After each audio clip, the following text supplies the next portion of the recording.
Plastic is just everywhere. It's in our kitchens, our cars, our offices. We see it as this super convenient, totally normal part of modern life. But what if there's a hidden story here? One that's not just playing out in oceans and landfills, but actually inside our own bodies.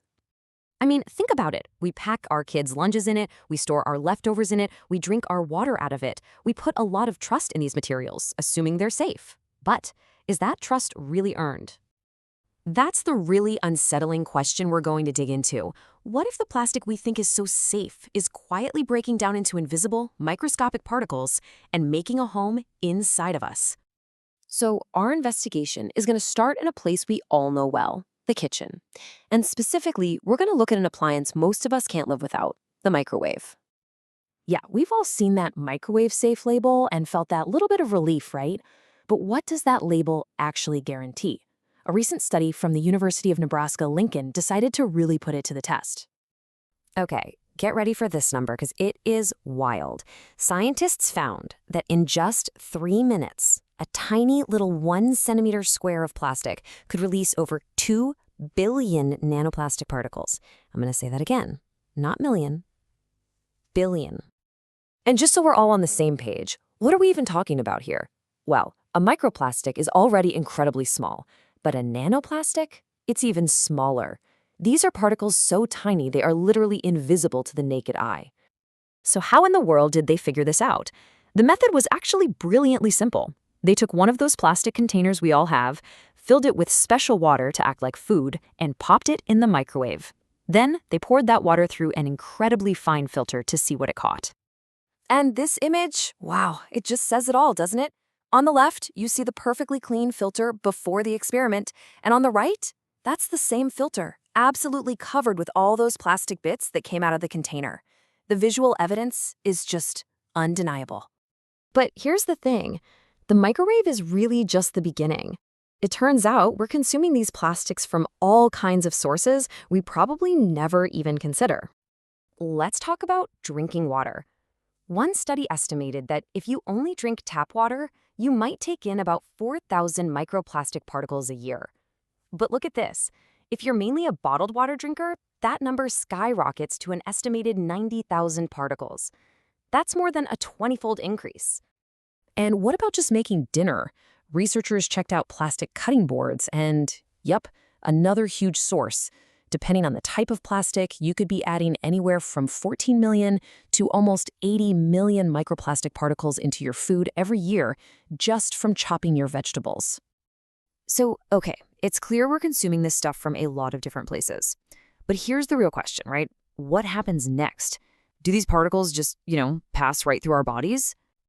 It's really easy to be a little skeptical and think, all right, fine, we ingest them, but our bodies are pretty amazing. Surely they just get rid of them. And for a long time, we didn't have direct proof for what was happening deep inside. Until now. This is where the story takes a truly alarming turn.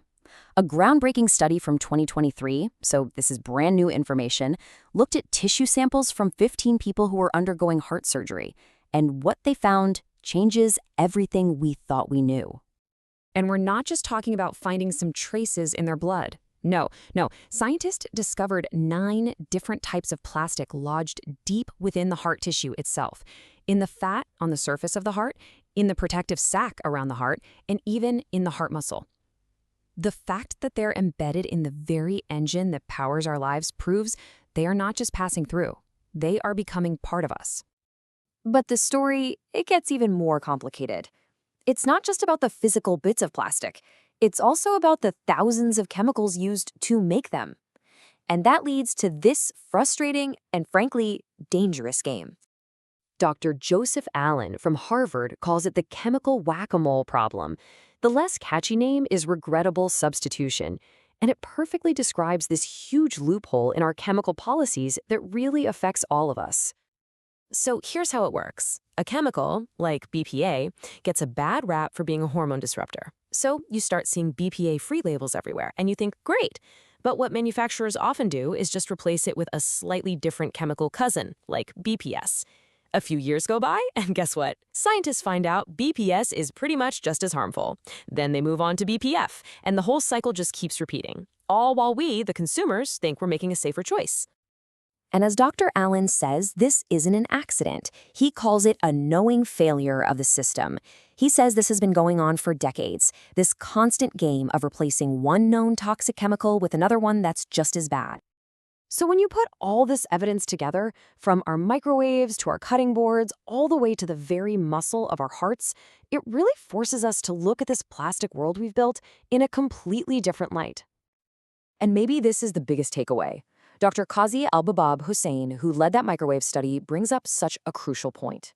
We demand to know the calories, the sugar, the fat content in our food. So the final question is this: don't we also have a right to know about the billions of plastic particles we might be consuming right along with it?